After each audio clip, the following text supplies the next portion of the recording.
The first wolf doll screamed before the fire touched it. Anwen Rook dropped the iron tongs. The doll should have been dead cloth and old stuffing, one of 12 nursery relics dragged from the sealed north wing by order of Lady Evera Rusk. Its fur was gray with dust. One button eye hung loose by a black thread. Its little stitched mouth had been sewn shut in the shape of a smile no child would trust. Yet when Anwen lowered it toward the brazier, the doll's mouth tore open around the stitches, and a boy's voice cried out, "Don't let her take the window." The servants in the ash court froze. So did Anwen. The fire bent away from the doll. Not outward, away, as if the flames were afraid of burning what had just spoken. Lady Evera's hand closed around the silver wolf head cane at her side. She stood beneath the archway of the abandoned royal nursery, tall and severe in morning blue, her pale hair braided so tightly it seemed to pull mercy from her face. Behind her waited 4 nursery guards, 2 court witnesses, and a basket filled with the remaining wolf dolls, soft-bodied, dust-choked, and old enough to have watched children become secrets. "Burn it," Evera said. Anwen's fingers would not move. She was not a maid by birth, though the palace had found that easier to remember. She had come to Morcant Keep at 6 years old after the border fires swallowed her household. The old king had called her a ward for 1 winter, then charity for 3, then no one called her anything at all unless work needed hands. She scrubbed corridors, children were no longer allowed to enter. She mended curtains in rooms where no one slept. She carried coal to hearths noblewomen praised as warm, without knowing who had blackened her palms. An unwanted royal ward was not low enough to be pitied, not high enough to be protected. That was where Anwen had lived for 15 years, in the narrow place between obligation and embarrassment. "Did you not hear it?" she asked. A servant behind her made a small frightened sound. Lady Evera's gaze sharpened. "I heard old thread splitting in heat. It spoke. Cloth does not speak." The king's voice came from it. That was the mistake. The ash court turned colder. Above them, the nursery windows stared down like blind eyes. The north wing had been sealed since the night Alpha King Ronan Morcant's childhood fever nearly killed him, and 3 nursery attendants vanished before dawn. Everyone knew the accepted story. The young prince survived, his wolf woke late, and the wing was closed because grief had made his mother dangerous. No one asked why every mirror in the nursery had been removed. No one asked why the dolls had been locked in a chest nailed from the outside. And no one, least of all Anwen Rook, was supposed to say the king's childhood voice had been sewn into a toy. Evara descended 1 step. "You were given a simple mercy. Burn what the court no longer needs. Take your winter ration. Return to the servants' quarter with your tongue still considered harmless." Anwen looked at the wolf doll lying beside the brazier. Its loose button eye had turned toward her. Not fully, just enough. The stitches around its mouth pulled tight, as if the voice inside had been dragged back by thread. Then it whispered again, smaller than before. "Anwen, Hide." Her name. No one breathed. She had not heard her name spoken with that shape since childhood, not as an order, not as a ledger mark, not as an irritated correction. This voice remembered her as if she had once mattered before the palace learned how to forget. Her throat closed. Lady Evera's face went still. Too still. "Pick it up," Evera said. Anwen did. The doll was warm now. Not fire warm, skin warm. Its stitched paws trembled against her palm, as if something trapped inside it had begun to beat. Evera turned to the witnesses. "Record that the ward has shown unlawful attachment to cursed nursery remnants." Anwen looked up sharply. "Unlawful? You heard your name in dead cloth and refused a royal order. That is enough." The witnesses opened their ledgers. The old trap unfolded with practiced grace. First, make the impossible happen in front of her, then punish her for noticing it. Anwen tightened her grip on the doll. A low growl rolled through the ash court. Not from the doll, from the gate. Every head turned. Alpha King Ronan Morcant stood beneath the outer arch in black riding leathers, snow melting on his cloak, no crown on his head, and no softness in his face. He had returned from the eastern hunt without announcement. A dead stag hung behind his horse, but no one looked at the animal. They looked at the king's eyes. Silver gray, fever bright. His wolf was close to the surface. Too close. Lady Evara recovered with a curtsy. "Majesty, the nursery cleansing was not meant to disturb you." Ronan did not look at her first. He looked at the doll in Anwen's hand, then at Anwen. Something passed through his expression so quickly the court might have missed it. Pine, not memory. The place where memory should have been. What is that? He asked. Evra answered before Anwen could. Old sickness. The ward became sentimental. The doll moved in Anwen's palm. Ronan saw. His face hardened. Bring it to me. Evra stepped sideways, blocking his path with the ease of someone who had stopped kings before they were old enough to know the word no. Majesty, the objects are contaminated. Your physician forbade contact with nursery cloth. My physician is dead. His orders remain wise. Ronan's gaze finally cut to his aunt. Do you command me in my own ash court? A tremor moved through the witnesses. Evra lowered her head. I preserve you in it. Anwen should have stayed silent. But the doll's stitched paw tightened around her finger. He said not to let her take the window, she whispered. Ronan looked back at her. This time the pain did not vanish. The window? Evra's cane struck the stone once. Burn it now. The brazier flared high, sudden and violent. A guard seized Anwen's wrist and shoved the doll toward the fire. The doll screamed again, and this time the voice was not only a child's cry. It was Ronan's. Rav, terrified, alive inside the cloth. No, Anwen behind you. The flames turned black. Ronan lunged. Anwen twisted, not away from the fire, but toward the scream. The doll split open at the chest before the flame could touch it, and from inside spilled not stuffing, but a shower of tiny silver needles threaded with hair. Dark hair, child hair. The king staggered, as if the needles had pierced him instead. Every needle lifted into the air, pointing at Lady Evra. The wolf doll's torn mouth opened one last time. She sewed me quiet, it cried in the boy, king's voice. Then the abandoned nursery above them unlocked itself from the inside. The sound came from above the ash court, one lock turning, then another, then 12 bolts sliding out of place in the sealed north wing, each one answering the torn wolf doll as if old iron had been waiting 15 years for a child's voice to give permission. No servant moved. Even the guards holding Anwen's wrist went still, their fingers tightening around her arm without remembering why. The brazier burned black behind her. Silver needles hung in the air between the doll and Lady Evra, each one threaded with a strand of dark child hair, each point turned toward the king's aunt like a tiny accusation. Ronan Morcant stared at them. His face had gone pale beneath the hunt wind and snow. Not with fear. With the strain of trying to remember something his own mind refused to hold. She sewed me quiet, the torn doll had cried. Now it lay in Anwen's palm, split open at the chest, its old cloth body trembling as if the voice inside had wounded it by escaping. Lady Evra lifted her cane. At once, the silver needles dropped. They struck the stone in a scattered rain, harmless except for one that landed near Ronan's boot and snapped clean in half. He looked down at it. A thin black thread curled from the break, twitching like a vein. Do not touch it, Evra said. Ronan's eyes rose slowly. You have given many orders tonight. And you are alive because I gave them when you were too young to survive your own blood. The ash court tightened around that sentence. Anwen felt the guard's grip bruise deeper into her wrist. She did not pull away. Pulling made men remember they were stronger. Instead, she kept the torn doll close, feeling the faint beat inside its stitched body. Ronan took one step toward her. The doll shivered. So did the basket near Avara's feet. The remaining wolf dolls began to stir. Not standing, not crawling, nothing so simple or theatrical. Their sewn mouths tightened, their button eyes turned by fractions. The old stitches across their bellies drew taut, as if something inside each doll had heard Ronan's footstep and pressed its face against cloth. One whispered, "Don't sleep." Another answered, "The mirror bit him." A third, smaller than the rest, sobbed once in a child's breath. Anwen knows the blue latch. Ronan stopped. His gaze locked on Anwen. "The blue latch," he said. Anwen's stomach dropped. She did not remember knowing a blue latch. That was the worst of it. The words did not feel false. They felt like something behind a shut door had called her by name from the other side. "I don't know," she said. Evra's voice sharpened.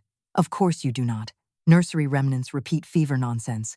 They were sewn to absorb the prince's sickness, nothing more. Ronan turned on her. Then why do they know her name? Evara's eyes flicked once toward Anwen. Quick, cold. Because wards listen at doors. Anwen flinched before she could stop herself. That answer struck an old bruise. Palace wards were always accused of hearing too much. If a noble lost a ribbon, a ward had stolen it. If a secret moved from one chamber to another, a ward had carried it. If a child screamed behind a locked door, a ward was blamed for standing close enough to hear. Ronan saw her flinch. Something in his jaw changed. "Release her wrist," he said. The guard hesitated. Ronan did not raise his voice. Now. The guard let go. Anwen's arm fell to her side, aching.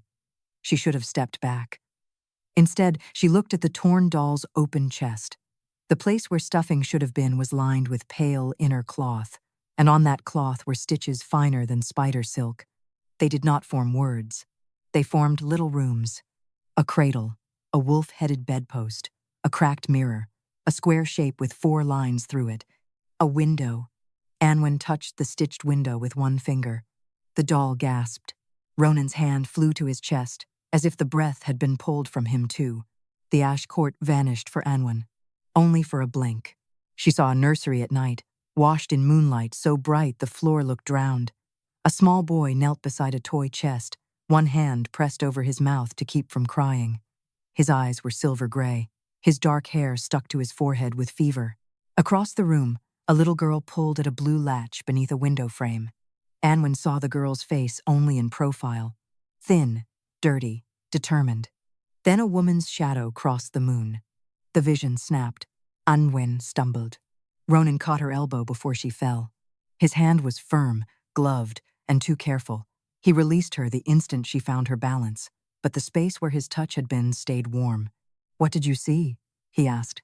Anwen looked at Evara. The older woman's expression had not changed enough for the witnesses. It had changed enough for Anwen. "She is afraid of the window," Anwen said. Evara's cane struck the stone so hard the brazier leapt. "Enough. The ward has handled cursed cloth. She is compromised." Ronan did not look away from Anwen. "What window?" "The one in the doll." "There is no nursery window," Evara said. The words came too quickly. Ronan heard that too.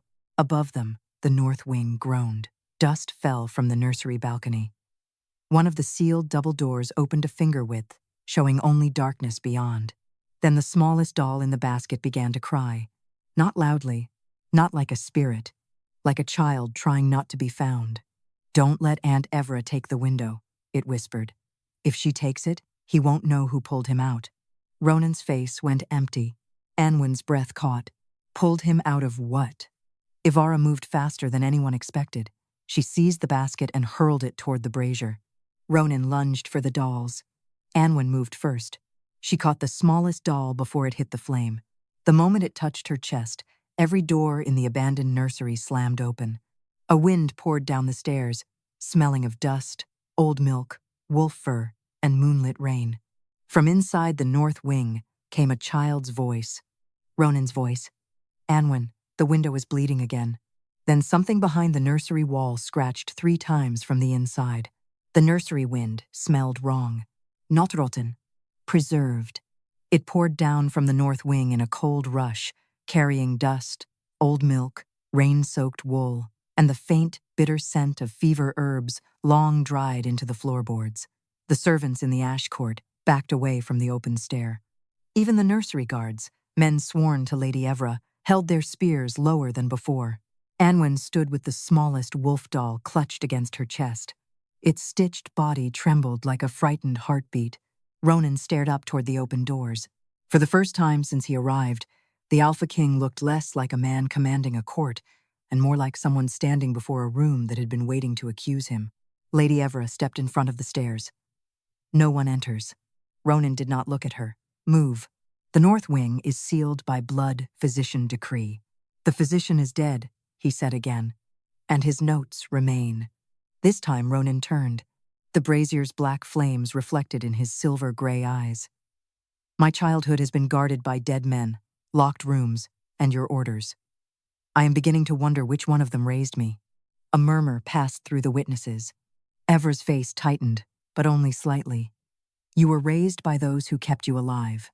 The doll in Anwen's arms whispered. She kept the window hungry. Anwen looked down. The doll's button eyes had changed. One was still loose, dangling by thread. The other had gone bright beneath the dust, not glowing like magic for display, but wet-looking, almost human, as if an old tear had been sealed behind glass. Ronan heard the whisper. "What does that mean?" he asked. Anwen shook her head. "I don't know." Ivra's cane struck the stone. "She lies. She handles cursed cloth and pretends ignorance because innocence suits her better than confession." The old shame rose hot behind Anwen's ribs. Wards listened. Wards lied. Wards stole crumbs, secrets, ribbons, and pity. She had heard every version of it since childhood. But the doll's tiny paw curled into the cloth over her heart. "Not to claim her. To hold on." "I am not pretending," Anwen said. "I remember less than the dolls do." That answer quieted Ronan more than defiance would have. He stepped toward the stairs. Ivra lifted her cane, and the nursery guards crossed their spears. Ronan stopped before the blades. Slowly, his upper lip curled. A low growl moved through the ash court, too deep for a human throat. The guards went pale. One nearly dropped his spear. Then Ronan's hand tightened at his side.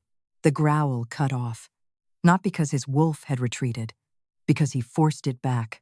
Anwen saw the cost in his jaw, in the brief tremor at his throat, in the rage he did not spend because Ivara had witnesses ready to call it sickness. He could tear through them, but if he did, Ivara would make the nursery look right to fear him. Anwen understood that kind of trap. She walked past him before courage could abandon her. The guards pointed their spears at her chest. "Let her pass," Ronan said. Evra's eyes flashed. "She is the corruption." "No," Ronan said. "She is the only one the room is answering. No one like that, least of all Anwen." Still, the guards parted. She climbed the stairs with the smallest wolf doll in her arms, Ronan a few steps behind her, and Evra following like a blade that had not yet chosen where to fall. The corridor of the north wing stretched ahead, narrow and moonlit, its walls covered by faded nursery paintings, pups asleep beneath silver trees, children riding gentle wolves, a painted moon with its face scratched away. Every door stood open. No room breathed. At the end of the hall, the royal nursery waited. Anwen stopped at the threshold. The room was smaller than the stories had made it. A wolf-headed bed sat beneath torn curtains. A toy chest lay overturned. The rugs had been removed, leaving pale squares on the floor where dust had not touched. Every mirror was gone, but their shapes remained on the walls, darker than the wallpaper around them. And on the far wall, where there should have been a window, there was only plaster. Smooth, newer than the rest. Ronan entered behind her. His breath changed. "I dreamed of a window," he said, almost too low to hear.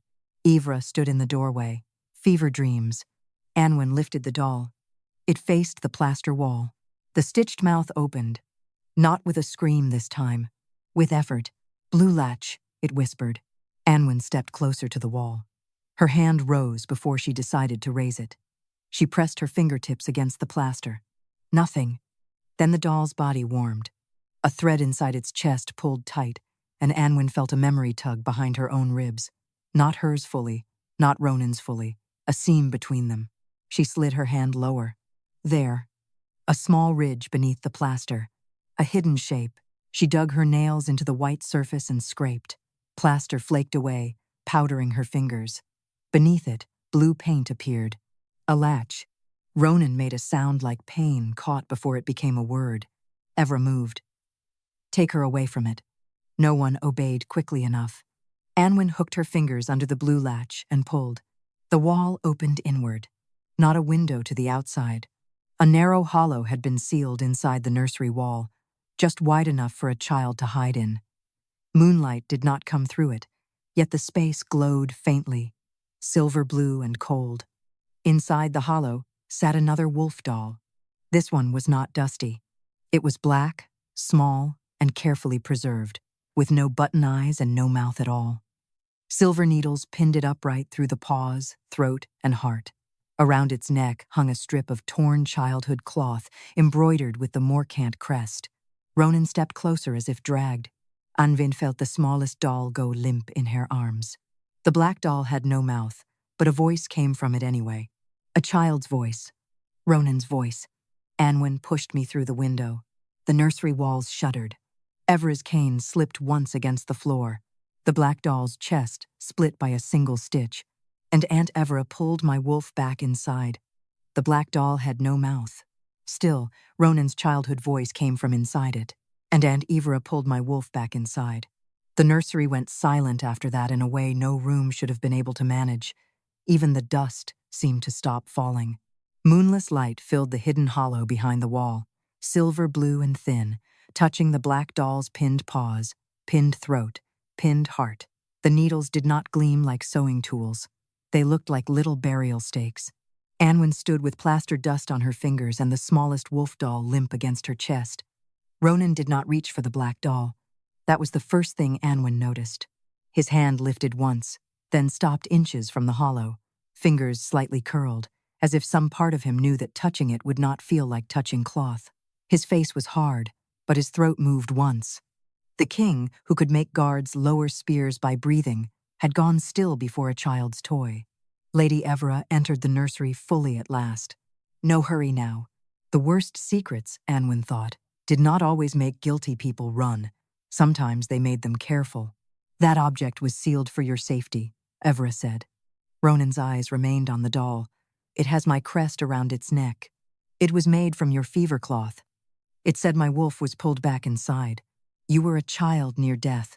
Your wolf almost tore through before your body could bear it. I did what was required. The answer was too smooth. Not untrue. Worse. Chosen. Anwen looked at the needles. Each one had a thread wound around its base. Black, silver, red, blue. Not random colors, not decoration. The same kind of fine thread she had seen inside the torn gray doll below, shaping little rooms and windows instead of words. Her fingers tightened around the smaller doll. It twitched. Don't count the needles, it whispered. Anwen froze. Ronan heard. Why? The doll shuddered in her arms. Counting wakes the sewn places. Ivara's cane struck the floor. Enough. The nursery doors slammed behind them. All of them. The guards turned, startled, but the door handles had vanished into smooth wood. No lock, no latch, no way out, except the hidden hollow where the black doll sat upright, pinned and waiting. Ronan turned slowly toward his aunt. You sealed us in. No, Ivara said. The room remembers danger. The room, he repeated. His voice had gone colder. Anwen felt the smallest doll press against her ribs. It was trying to hide from Evra, though it had no living body to protect. That frightened her more than the locked doors. She stepped toward the toy chest. Not because she meant to, because the dolls inside began to breathe. The basket Evra had almost thrown into the fire now lay overturned near the threshold. One by one, the remaining wolf dolls shifted in the spilled dust. Their stitched mouths stayed shut, but their bodies strained around hidden seams.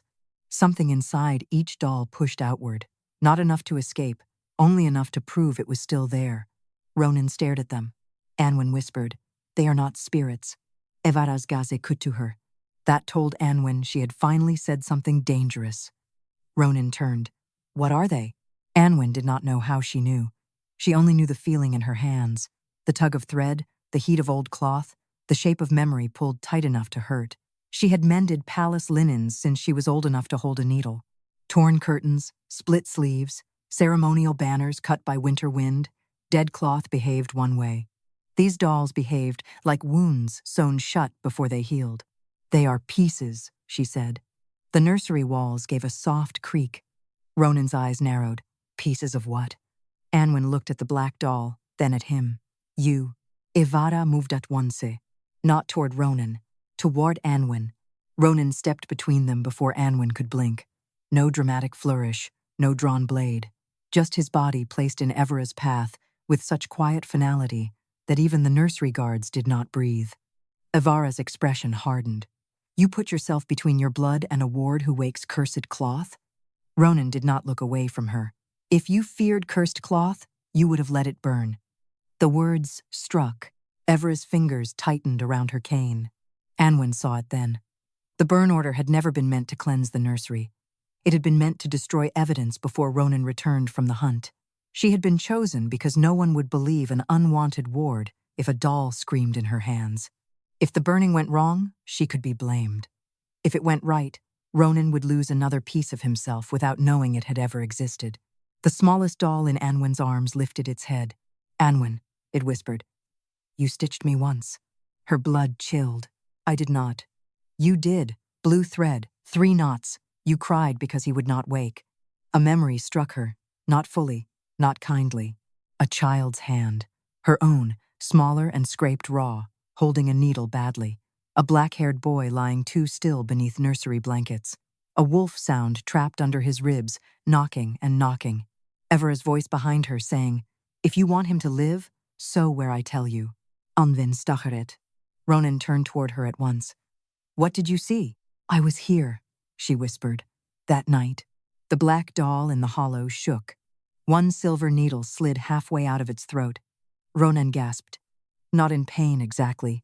In absence becoming pain. A low growl rose from somewhere beneath the nursery floor. His wolf, not outside him, not free. Deep inside, clawing toward a memory that had finally found a seam. Ivara's voice sharpened. "Do not let the ward touch another doll."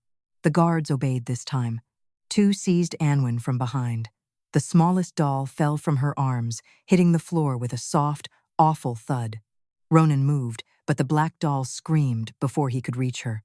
"Do not break the red thread." Every doll in the room turned its button eyes toward the toy chest. The lid opened by itself. Inside lay a spool of red thread wound around a child's tooth. Ronan went white. Ivara whispered, too late to stop herself. That was buried. Anwen stared at the tooth, and a new memory pressed against the back of her eyes. A boy biting down on cloth so he would not howl. A girl reaching for the blue latch. And a woman pulling red thread through the first sound his wolf ever made. Then the spool began to unwind toward Ronan's chest. The red thread crossed the nursery floor like a vein looking for a heart. It slid over dust, around the fallen dolls, past the overturned basket, straight toward Ronan Morcant. At its end, the child's tooth clicked softly against the boards, dragged behind the spool like a tiny white hook. Every time the tooth struck wood, Ronan's breath caught. Not loudly, not enough for the guards to call it weakness. But Anwen heard. She was held between 2 nursery guards, her arms pinned hard behind her back, her shoulder burning where one man's gauntlet dug into bone. The smallest wolf doll lay near her feet, one button eye fixed on the red thread as if it feared that thin line more than fire. Ronan did not step away from it. His silver-gray eyes followed the thread toward his chest. Beneath his black riding coat, something moved, not cloth, not muscle, something deeper and older trying to answer the tooth. Lady Evera's face had lost its careful calm. "Do not let it reach him," she said. The guards did not know whether she meant the thread or the memory. Ronan looked at her. "What is it?" Evera's mouth tightened. "A nursery remnant. You said the dolls were remnants." "They are all remnants." "No," Anwen said. The word escaped before fear could catch it. Evera turned on her. The room seemed to turn with her. Anwen swallowed against the pressure in her throat. "That is not a remnant. It is a sound." Ronan's gaze snapped to her. She wished she could take the words back, not because they were false, but because she did not yet understand why they were true. The red thread pulled across the floor, and her own chest tightened with it. A buried rhythm woke under her ribs, a child crying without making noise, a needle moving through cloth. Evera's hand closed around Anwen's wrist, guiding it stitch by stitch. The memory came harder this time. Anwen was 6 years old again, kneeling beside the wolf-headed bed with blood on her sleeve that was not hers. Ronan lay beneath damp blankets, small and burning with fever, teeth clenched around a strip of linen. A sound battered inside him, a wolf pup's first howl too strong for his child body, too wild for the room, too alive for Evera's liking. "Hold the needle," Evera said. "I can't." "You can, or he dies." The little Anwen sobbed and held it. Evera threaded red through the child's tooth, then through a strip of cloth cut from Ronan's nightshirt, then through the chest of a black wolf doll with no mouth. Each stitch caught a piece of the sound, trying to rise from him. Ronan's body stopped shaking. His wolf stopped knocking. The room went quiet. Too quiet. The memory snapped away. Anwen sagged in the guard's grip, sick with understanding. "I thought I saved him," she whispered. Ronan had gone utterly still. "You were there. I was a child." Ivra stepped closer, cane in hand. "You were useful." The cruelty of that word was clean enough to cut. Ronan's wolf growled beneath the floorboards, a sound buried under years of stitched silence. The red thread jerked toward him again. It reached the toe of his boot and climbed, thin and quick, circling his ankle like a living seam. Ronan bent to tear it away. "Don't!" Anwen shouted. He froze. The dolls all turned toward her. She did not know how she knew. She only felt it through the old sting in her fingers, through the memory of blue thread and 3 knots, through every curtain and sleeve she had mended in rooms that refused to remember her. "If you break it," the sound tears, she said. "It was not only tied, it was divided." Ronan's voice was rough. "Divided where?" The nursery answered. One by one, the wolf dolls split their stitched mouths open. Not screaming, counting. "First howl," whispered the black doll. "Window cry," said the gray doll at Anwen's feet. "Mother's door," breathed another. Blood on the latch. Anwen's promise. Wolf under the bed. Ronan shut his eyes as each phrase struck him. The thread at his ankle climbed to his knee. His fingers curled into fists, but he did not tear it away. Evra's cane trembled once. Anwen saw it. "You did not sew all his memories into one doll," she said. "You cut them apart." Evra lifted her chin. "I kept his mind from breaking. You kept him from knowing what happened. I kept Morcant from losing its air." The red thread reached Ronan's chest. At once, the black doll in the hollow strained against its silver needles. Its body arched without bones. The needle in its throat slid another inch free, and Ronan made a low sound that was almost a howl. The guards holding Anwen stepped back in fear, dragging her with them. The smallest doll at her feet moved. Not much, just enough to press one stitched paw against her shoe. Anwen looked down. Its torn mouth opened.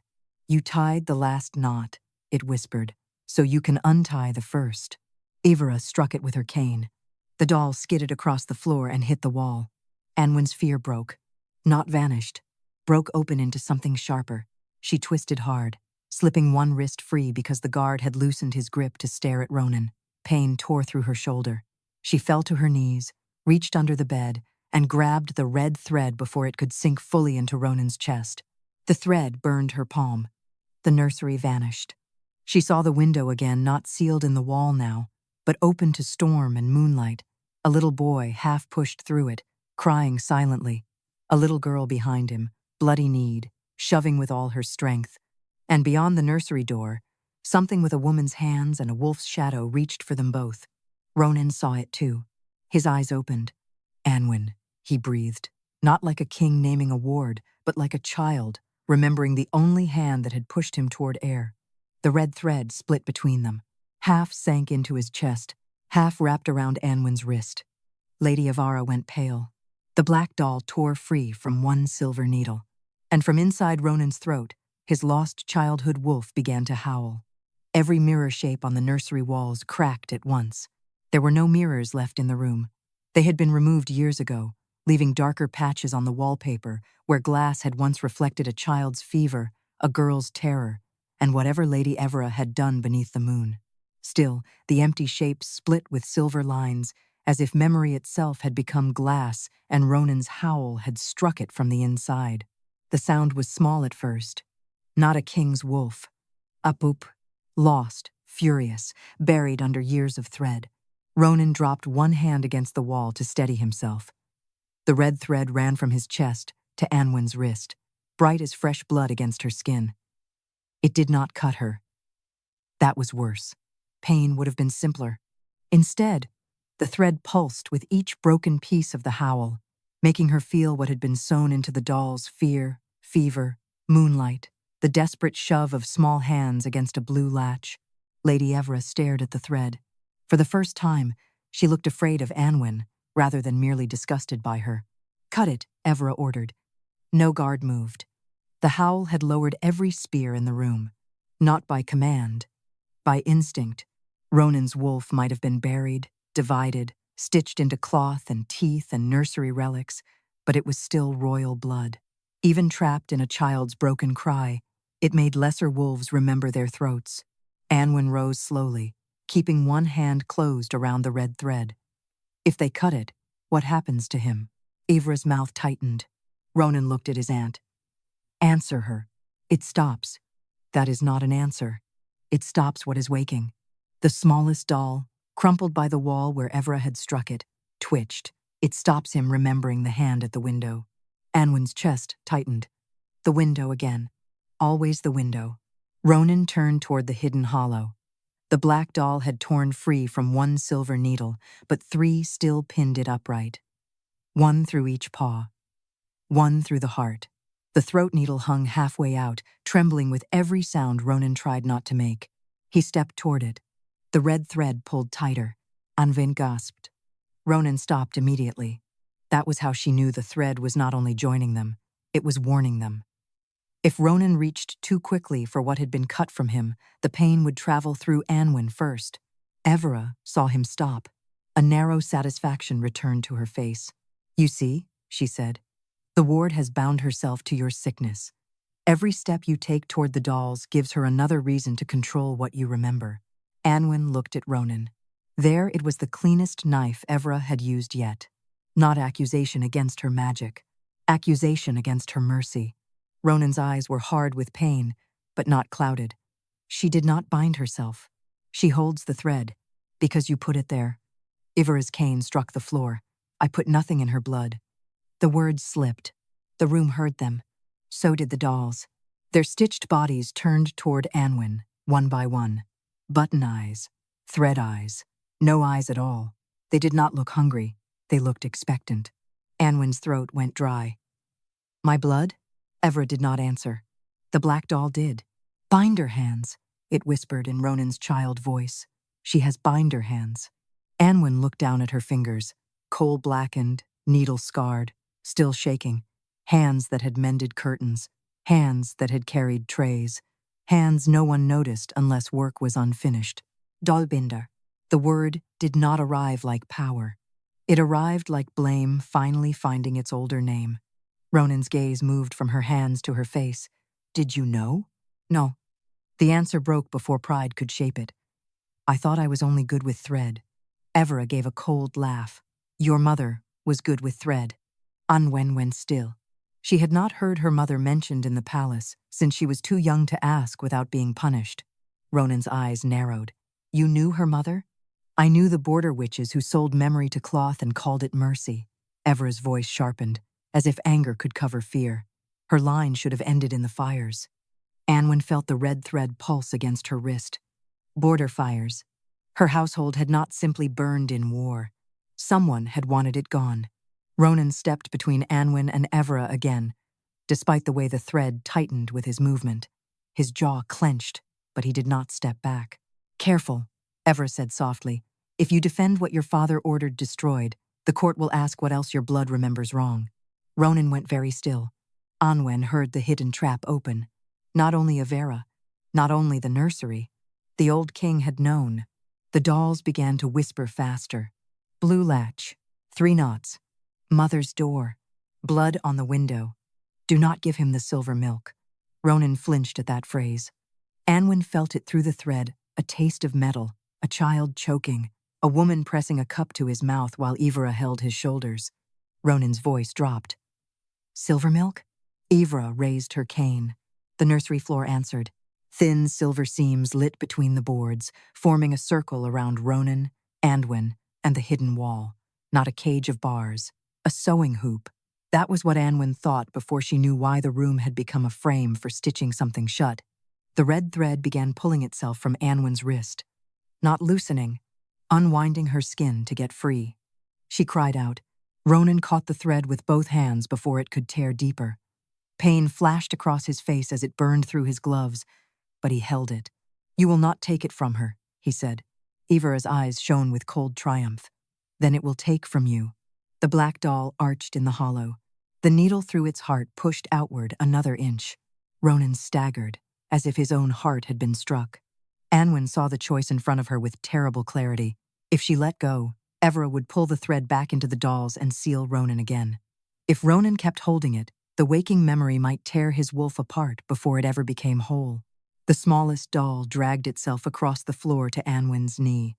"Not pull," it whispered. "Unstitch." Anwen stared at the red thread around her wrist. She had spent her life mending what richer hands tore. Now the room was asking her to do the opposite. She reached toward the knot where the thread entered her skin. Evra's voice cracked. "Do not." Anwen looked at Ronan. He was pale with pain, but his eyes stayed on her. Not commanding, not pleading, waiting. So she dug her fingernail under the first knot and pulled it loose. The nursery vanished. She stood again before the bleeding window as a child, rain hitting her face, little Ronan half outside in her arms. But this time, she saw what was behind them.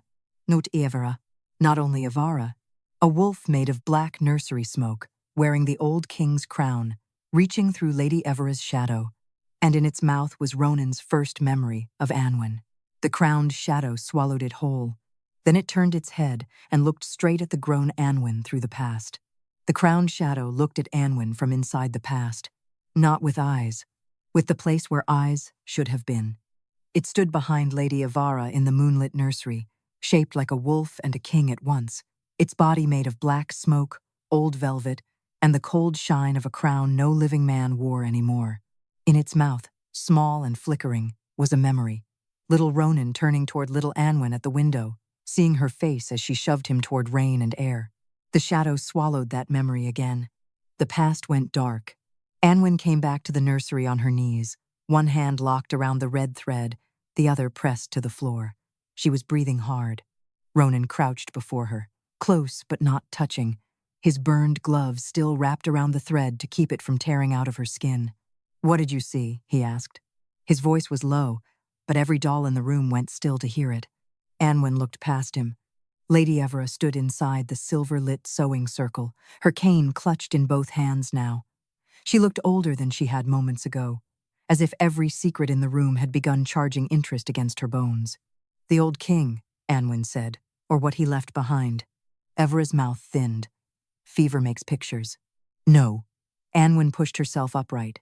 The thread burned around her wrist, but the first knot was loose now. She could feel the difference. Something that had been pulling only one way had begun to slacken. It was wearing his crown. Ronan went silent. The nursery reacted before he did. The painted moon on the wall split down the center. The dolls turned their stitched faces toward the wolf-headed bed. Beneath it, the smallest doll dragged itself back into view, its body bent where Evera had struck it. "Crown, wolf," it whispered. Ronan's silver-gray eyes darkened. "What is that?" Evera answered too sharply. "A child's nightmare." The black doll in the hidden hollow shuddered. One paw needle slid free and dropped onto the floor with a tiny silver sound. Ronan gripped his chest. Anwen felt the pain through the red thread, but with it came something else.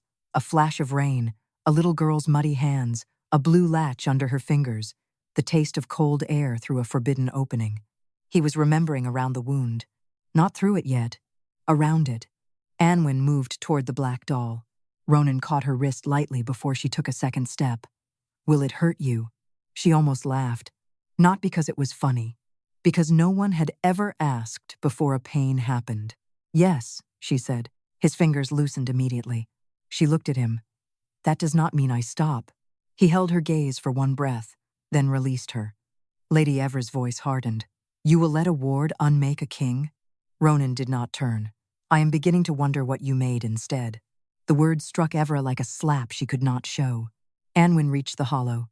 The black doll sat pinned upright with no eyes and no mouth, its Morcant cloth stripped dark around its throat. Without the paw needle, one stitched arm hung loose. The red thread on Anwen's wrist pulled toward the doll's chest, but not as violently now. She touched the cloth. The nursery tilted. This memory was not a vision. It was a seam. She felt Evera's hands over her child hands, forcing the needle. Felt the old king's presence behind them, already sick, already cruel, sitting in a chair near the nursery fire while his son burned with fever. His voice had been weak from age, but his command had not been. "His wolf remembers too much," the old king said. "It remembers the mother. It remembers the border girl. It remembers fear. Cut the first loyalty before it grows teeth." Little Anwen sobbed. "I don't know how." "You know thread." Evra said behind her. That is enough. No, the child whispered. He said my name. The old king leaned forward. In the memory, Ronan stirred on the bed, gray eyes half open, one small hand reaching toward Anwen. Anwen, he rasped. The old king smiled. There, he said, that one first. The needle went through the black doll's empty face. Anwen felt the stitch enter not cloth, but the moment Ronan knew her. The sound of her name in his childhood mouth tightened into thread. His eyes went blank with fever. The crowned shadow behind the old king opened its jaws and swallowed the small, shining memory. Then Avra tied the knot with Anwen's hands. Anwen tore herself free from the seam with a cry. Back in the nursery, the black doll split from brow to throat. Not open. Almost. Inside its cloth body flickered a tiny image. Ronan as a boy, reaching for her through rain. Ronan saw it. The grown king went utterly still. That was taken from me, he said. No ray yet. Only wonder made sharp by grief. Evra lifted her chin. It was removed because your wolf chose a border witch's child before it chose the throne. Anwen turned. The words hit her harder than witch. Chose. Ronan heard it too. His wolf growled beneath the floorboards, no longer like a lost pup. Still not whole, but larger now, angry enough that the nursery walls bowed outward. Evra's eyes flashed. Do you think this is romance? Do you think a starving child with witch blood should have been allowed to become the first anchor of a Morcant king? His wolf would have followed her out the window and left the crown to rot. Ronan's voice was quiet. So you made me forget her. We made you survive. No, he said. You made me obedient. The second paw needle dropped from the black doll. The red thread around Anwen's wrist loosened another turn. Then every remaining doll in the nursery opened its stitched mouth at once. Not screaming. Reciting. First loyalty. First howl. First blood. First lie. First window. The sewing circle on the floor burned bright silver. Lady Evra struck her cane into its center. The room snapped shut around them like a tightening hoop. The red thread whipped from Anwen's wrist to Ronan's chest, binding them together so hard they both staggered. Evra's face was pale with fury. If you insist on remembering the girl, then remember the price. The black doll's final heart needle drove itself inward instead of out. Ronan doubled over. Anwen screamed as the same pain tore through her chest. From beneath the bed, the crowned shadow wolf crawled into the room, wearing the old king's broken crown in its smoke-black jaws. And this time, it spoke in King Morcant's voice. Choose, boy, your wolf or the girl who opened the window. The crowned shadow wolf filled the nursery without truly having a body. Smoke poured from beneath the bed, from the cracks where mirrors had once hung, from the black doll's split chest. It gathered into the shape of a great wolf with a broken crown clenched between its teeth. Its eyes were not eyes, only two hollow places where old command had learned to watch. Choose, boy, it said in King Morcant's voice, your wolf or the girl who opened the window. Ronan could not stand. The red thread bound his chest to Anwen's wrist, tight enough that every breath he took pulled pain through her ribs.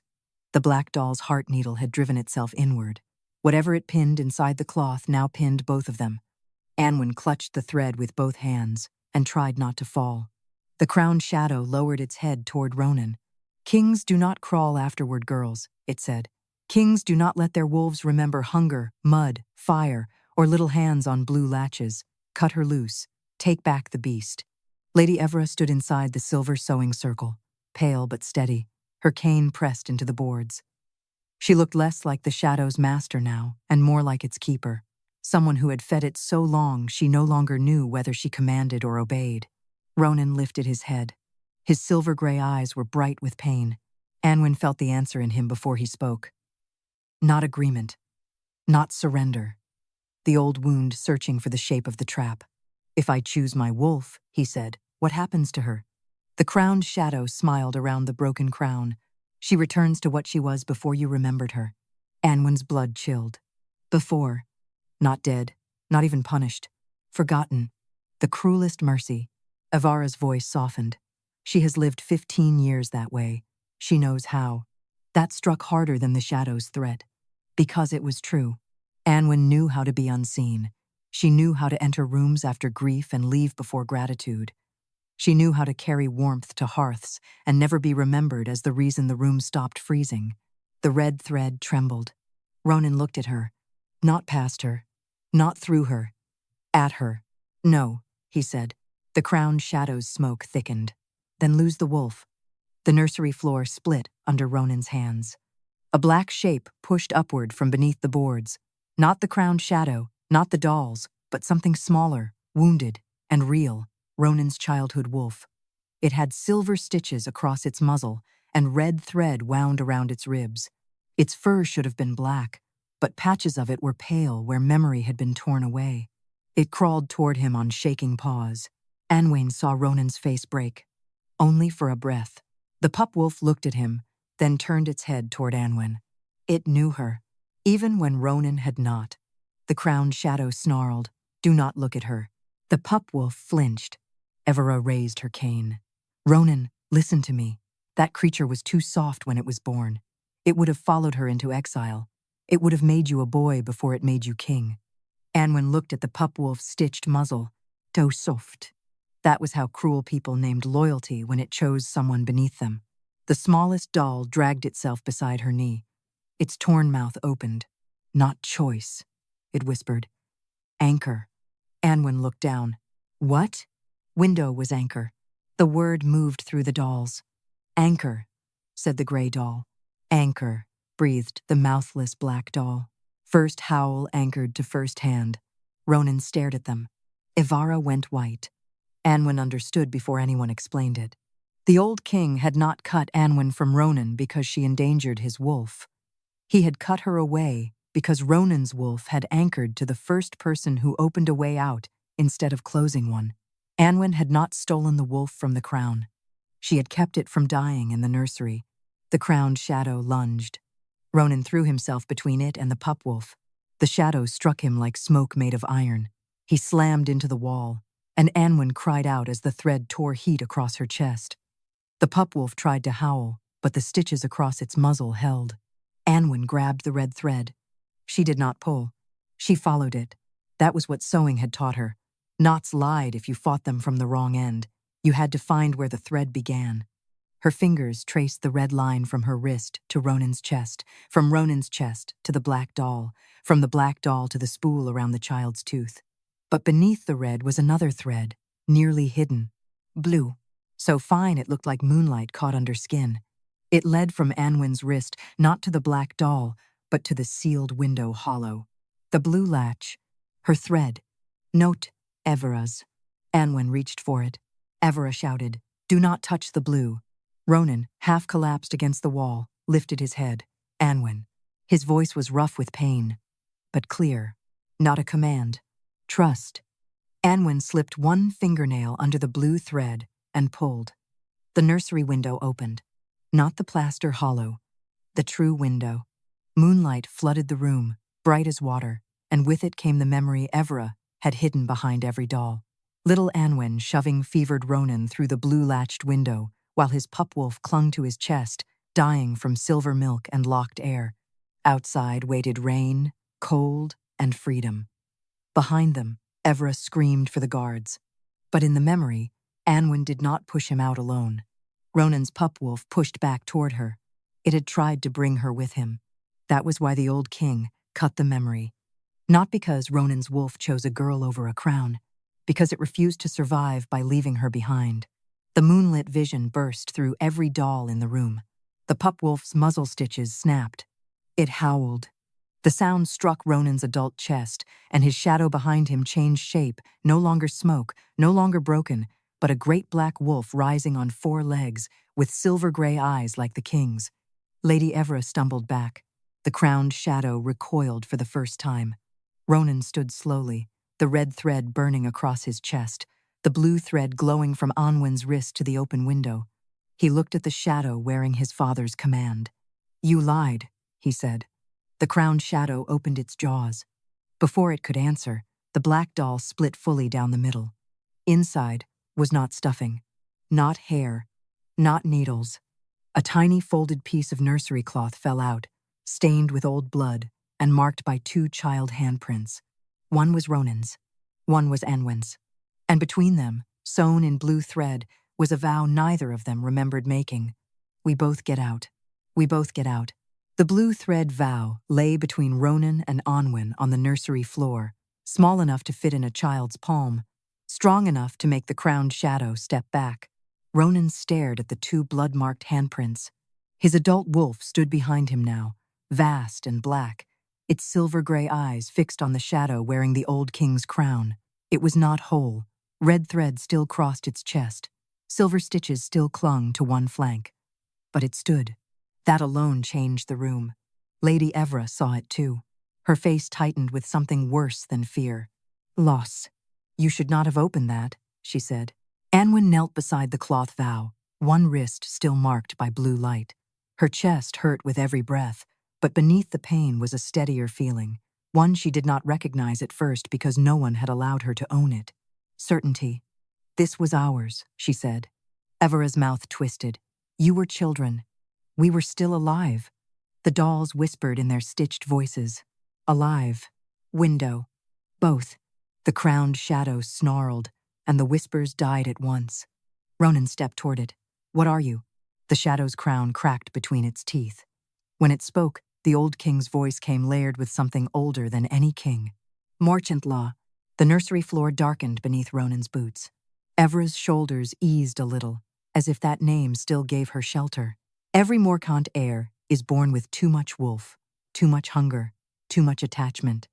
The crown survives because the first softness is cut away before it becomes rule. Ronan's jaw hardened. Softness. Mercy. Loyalty. The foolish bond a child makes before he understands power. The shadow lowered its smoky head until it hovered inches from the vow cloth. A king who remembers the hand that saved him may choose the hand over the throne. Anwen understood then. Not everything. Enough. The dolls had not been made only to hide Ronan's childhood. They had been made to perform an old Morcant practice in secret, cut the first loyalty from the heir, divide it into objects, and leave behind a king easier to steer. His wolf had not been too weak. It had been too faithful, and Anwen had been the first loyalty. Evra looked at Ronan. Your father cut his father before him. That is why Morcant endured. Ronan's voice was quiet. Who did my father forget? Evra did not answer. The crowned shadow did. Everyone. The word chilled the room. For one moment, Anwen saw beyond Ronan's nursery. Generations of heirs, each with some first kindness cut away. A nurse, a brother, a wolf pup, a mother, a servant child, a hand at a window. Each memory sewn into small things, burned, buried, or locked until the man left behind could wear a crown without hearing the living cost of it. The bloodline curse was not madness. It was practiced emptiness. Ronan looked at the dolls scattered across the floor. How many pieces of me? Evra lifted her chin. Enough to keep you alive. Enough to keep me useful. The crowned shadow lunged. Ronan's wolf met it. Black smoke and living shadow collided in the nursery, shaking the walls hard enough to split the painted moon apart. The guards cried out and stumbled back. Ivara raised her cane, and red thread whipped from every doll at once, lashing toward Ronan's wolf-like reins. Anwen saw the pattern. Not attack. Stitching. Ivara was trying to sew the wolf back into silence. Anwen grabbed the blue thread vow and pressed it to her heart. The room answered her hands. Every seam in every doll lit faintly. Not red, not silver, but blue. Her blue. The thread she had tied as a child when she did not understand power, only promise. Dollbinder. Not because she could make dead cloth move. Because she could find where memory had been sewn and decide whether the stitch held or opened. Evra saw the blue light and went pale. You do not know what you are doing. No, Anwen said. I know what you made me do. She reached for the nearest doll. The gray one with the loose button eye. Evra shouted, Touch it and you break him. Anwen looked at Ronan. He was locked in the struggle with the crowned shadow, but his eyes found hers through the smoke. If it is mine, he said, breath rough. Give it back. The trust hurt worse than accusation. Anwen slipped her finger under the first blue-lit seam and pulled. The doll opened. A memory burst free, little Ronan hiding beneath the bed, while Anwen stood in front of him with a wooden practice sword too heavy for her hands. telling a nursery guard, "He is sleeping," while Ronan's wolf trembled against her ankle. The memory flew into Ronan. His wolf grew larger. Anwen opened the second doll, Ronan crying soundlessly as Anwen wiped silver milk from his mouth with her sleeve.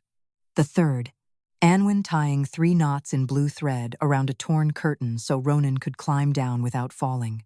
The fourth, Ronan pressing half a biscuit into her hand and whispering, "When I am king, you can have a room with a real door." Each memory returned to him like a wound becoming blood again. He staggered under them. So did Anwen. She felt every piece enter him and pass through the thread that still linked them. Fear, loyalty, hunger, rain, childish promises neither had been allowed to keep. But the memories did not destroy him. They gave his wolf weight, shape, history. The crowned shadow began to shrink. Evra struck Anwen across the shoulder with her cane. Pain flashed white. Anwen fell sideways, clutching the 5th doll. Ronan's wolf roared. The sound threw both guards against the nursery wall. Evra lifted her cane again, but Ronan caught it before it fell. His hand closed around the silver wolf head, and the cane cracked beneath his grip. "Enough," he said. "One word. Not loud. Final." Evra stared at him, as if seeing for the first time the man she had failed to keep hollow. The crowned shadow opened its jaws behind him and tried one last command. "Choose the throne." Ronan turned. His wolf turned with him. "No," he said. "I choose to remember." Anwen, shaking, tore open the 5th doll. Inside was not a memory. It was a sealed strip of black cloth embroidered with Evra's own childhood name. Evra made a broken sound. The crowned shadow snapped toward it. Anwen understood too late. Evra had once been cut too. Before she became keeper of the nursery, before she learned to make other children survive the same emptiness. The black strip burned with red thread, and from it came a little girl's voice. "Please don't make me forget my brother." Ronan looked at his aunt. Evra's face collapsed. The crowned shadow swallowed the strip whole. Then it turned on Anwen, furious now, no longer hiding behind law or blood. It lunged straight for the blue thread vow in her hands. Ronan reached her first. Not to take the vow, to shield the hands holding it. The crowned shadow struck them both, and the nursery wall behind the hidden window exploded outward into moonlight. Moonlight tore through the nursery wall. For one breath, Anwen thought the room had opened to the sky.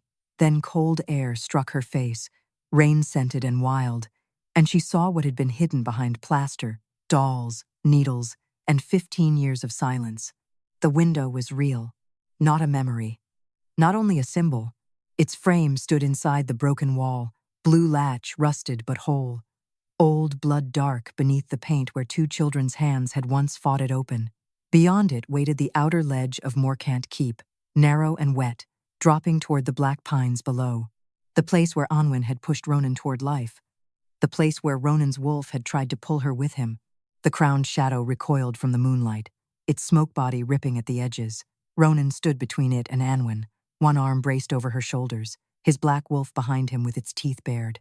The blue thread vow remained in Anwen's hands, trembling like a living vein. "We both get out." Lady Evra had fallen to her knees near the shattered cane. The strip of cloth bearing her childhood name was gone, swallowed by the shadow, but its voice still lingered in the room. "Please don't make me forget my brother." For the first time, Anwen saw Evra not as innocent, not as forgiven, but as another locked door the old curse had used before it taught her how to lock others. Ronan saw it too.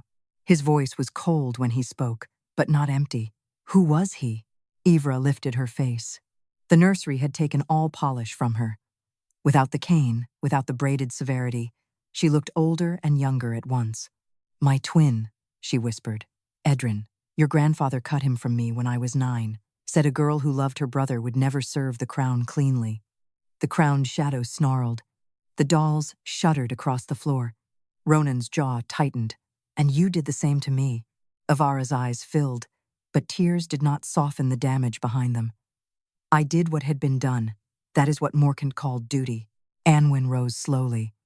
Pain ran through her shoulder where the cane had struck, through her wrist where red thread had burned, through her chest where Ronan's lost memories had passed like needles finding old skin. Duty. She hated how small the word sounded beside what it ruined. The crowned shadow lunged again, not for Ronan this time, but for the scattered dolls. Red thread shot from its smoke jaws, stabbing into every cloth body at once. The dolls stiffened. Their seams glowed crimson. Their button eyes rolled toward the fire, brazier still burning black in the ash court below. Evra gasped. "It will burn them from inside." Ronan's wolf leapt, but the shadow broke apart around its teeth and reformed above the toy chest. "A king with all his first loyalties is no king," it thundered in the old Morcant voice. "He is a wound wearing a crown." "No," Ronan said. "He is a man who knows what the crown costs." Anwen looked at the dolls. Each one held a piece of him. A voice, a cry, a fevered breath, a hand at the window, a promise of a room with a real door. If the shadow burned them, Ronan would not simply forget again. He would lose the path back to himself. The smallest doll, broken and bent by Evra's cane, dragged itself toward Anwen. Its tiny paw touched her skirt. "Last stitch," it whispered. "Unwanted." Inside the doll's torn chest was one blue knot, almost hidden beneath red thread. Her knot. The first one she had tied without Evra guiding her hand. The knot that had not trapped Ronan's memory, but marked the place where both children had promised to leave together. Anwen understood.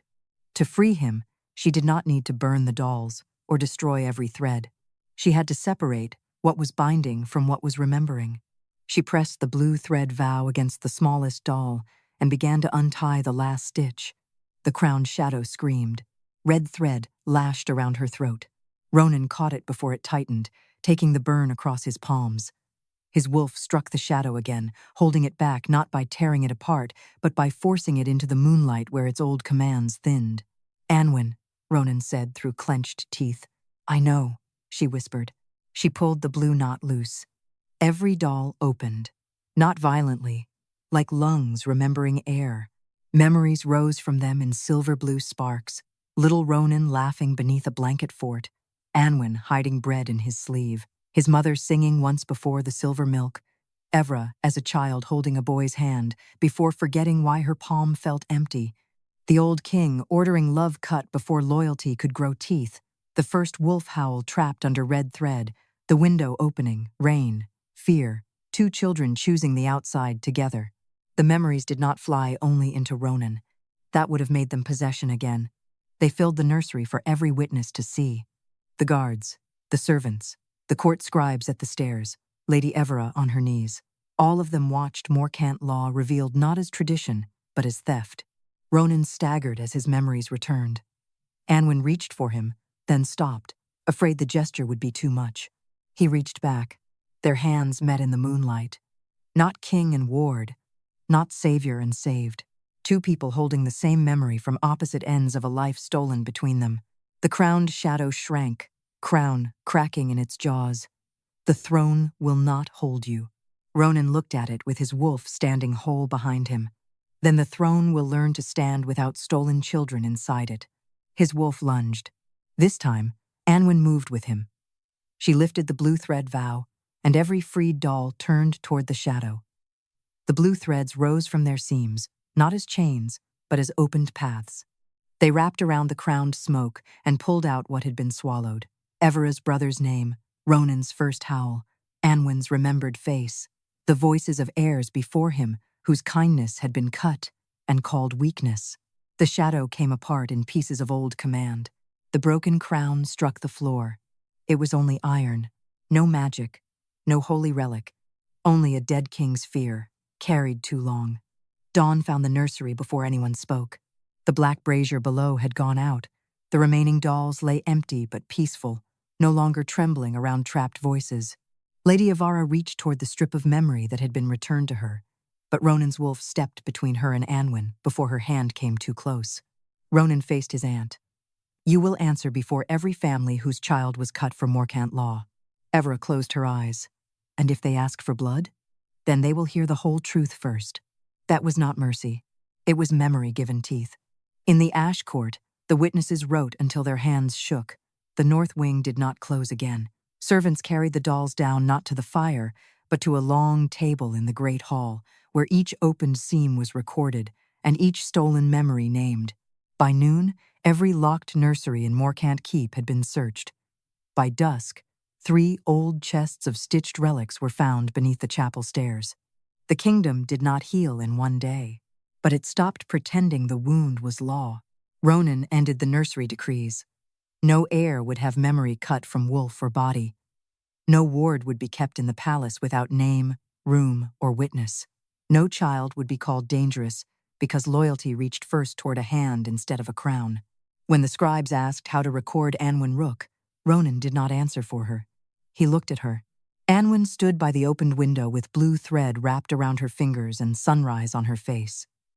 For years, Morcant Keep had kept her in the space between charity and shame. Now the entire hall waited for her words. She could have chosen witch, ward, binder, rescued. Instead, she said, "Write that I was there." The scribe blinked. Anwen's voice steadied. "Write that I remembered enough to open what they sewed shut." Ronan's expression changed, quiet and deep. The black wolf behind him lowered its head to her, not bowing to a queen, not claiming a mate before either heart had chosen its shape, but recognizing the hand it had never truly forgotten. Later, when the hall emptied and the open dolls rested in clean mooncloth, Ronan came to the nursery window where Anwen still stood. "I promised you a room with a real door," he said. She looked at him. "You were 6. I am king now. I can do better than a door." For the first time that day, Anwen almost smiled. "Start with not locking the window." Ronan looked at the blue latch, then at her. With careful hands, he opened it. Cold dawn air swept into the nursery, bright and clean. No one screamed from inside the cloth. No shadow reached from the wall. No old king's voice ordered anyone to choose between wolf and love. Anwen stepped beside Ronan into the morning light. Behind them, the wolf dolls lay silent at last. Not dead, empty of theft, full only of what had been returned.